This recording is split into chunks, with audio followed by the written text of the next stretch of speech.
Halo teman-teman semua, selamat datang kembali di channel ini. Jadi di video kali ini saya ingin sedikit share atau berbagi video kepada kalian semua tentang pengalaman pribadi saya melakukan pengajuan banding di YouTube dan bagaimana cara saya membuat video pengajuan banding sehingga channel YouTube saya kembali bisa dimonetisasi. Tapi sebelum saya lanjut ke videonya, alangkah lebih baiknya jika teman-teman semua membantu channel ini dengan cara like, komentar, dan subscribe agar saya lebih bersemangat lagi membuat video-video berikutnya.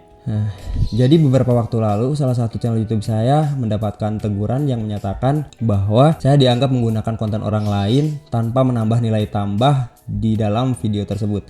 Padahal saya tidak melakukan hal tersebut. Beruntungnya YouTube memberikan kelonggaran bahwa saya bisa melakukan pengajuan banding, dan setelah saya melakukan pengajuan banding, alhamdulillah diterima dan channel YouTube saya kembali bisa dimonetisasi. Sebenarnya tanpa saya melakukan pengajuan banding, saya bisa melakukan pengajuan monetisasi lagi, tapi itu butuh waktu 30 hari setelah saya mendapatkan teguran tadi.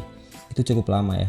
Seperti yang sudah tadi saya jelaskan bahwa itu pengajuan banding kita harus menggunakan video dan durasinya harus kurang dari 5 menit atau pas gitu. Jangan lebih dari 5 menit. Setelah saya pelajari dan baca juga, ternyata video pengajuan banding YouTube ini memiliki batas waktu. Alias, jika kita melewati batas waktu tersebut, kita tidak dapat lagi melakukan pengajuan banding dan harus menunggu 30 hari setelah mendapatkan teguran tadi agar kita bisa kembali memonetisasi atau melakukan pengajuan monetisasi. Beruntungnya saya berhasil melakukan pengajuan banding sebelum batas waktu yang ditentukan. Dan beruntungnya lagi, setelah saya melakukan pengajuan banding dan menunggu beberapa waktu, akhirnya channel YouTube saya kembali bisa dimonetisasi. Nah, sekarang terus bagaimana cara membuat video banding tersebut? Oke, jadi sebenarnya hal ini sudah YouTube jelaskan pada pemberitahuan saat kita mendapatkan teguran tadi. Ketika kita membuat video pengajuan banding, video tersebut tidak harus bagus. Yang terpenting dalam video tersebut mengandung beberapa isi yang sudah YouTube jelaskan pada pemberitahuan tadi. Nah, apa aja tuh? Pertama, ketika saya membuat video pengajuan banding, saya menjelaskan terlebih dahulu nama saya dan nama channel YouTube saya beserta URL link YouTube tersebut. Contohnya kayak gini. Saya Koko Duyanto, pemilik channel Koko Duyanto dengan URL link channel YouTube saya sebagai berikut. Kedua, saya juga menjelaskan maksud dari video ini yang pastinya adalah melakukan pengajuan banding. Kayak gini. Jadi di video kali ini saya ingin melakukan pengajuan banding kepada channel YouTube Koko Duyanto tersebut yang dianggap menggunakan konten orang lain tanpa menambah nilai tambah. Setelah itu saya juga menunjukkan gambar atau video channel YouTube saya.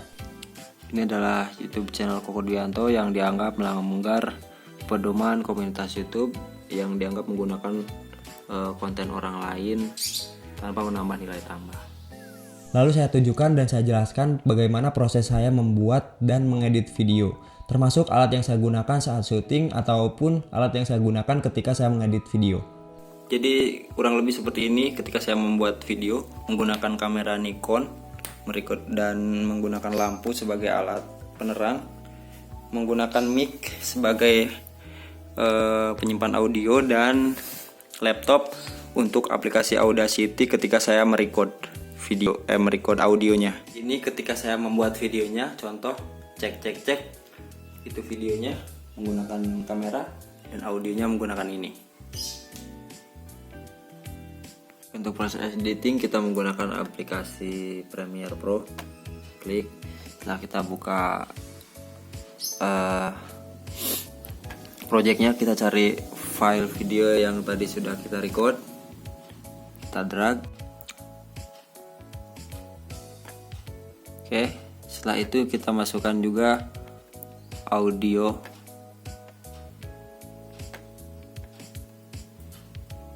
yang sudah kita rekam menggunakan Audacity.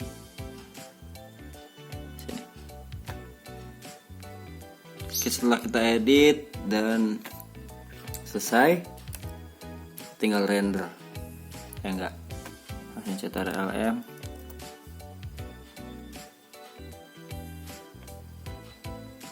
Export. Nggak lupa juga saya sertakan hasilnya. Nggak perlu panjang-panjang, yang penting sampelnya saja. Contohnya kayak gini. Oke, kurang lebih seperti ini ketika saya membuat videonya. Contoh, cek. Itu videonya menggunakan kamera dan audionya menggunakan ini. Dan YouTube juga sebenarnya meminta kita untuk menjelaskan bagaimana cara kita mendapatkan ide dan membuat naskah. Karena saya biasanya tidak menggunakan naskah, jadi saya menjelaskannya seperti ini. Untuk ide dan naskah saya biasanya out of the box, jadi saya nggak menggunakan naskah dan ide itu muncul biasanya apa adanya aja, ngalir gitu. Dan di akhir video saya mengucapkan terima kasih dan harapan agar YouTube bisa kembali memonetisasi channel YouTube saya. Contoh videonya kayak gini. Mungkin seperti itu pengajuan banding dari saya. Semoga menjadi pertimbangan YouTube sehingga YouTube bisa kembali memonetisasi channel YouTube saya. Sekian dari saya. Terima kasih.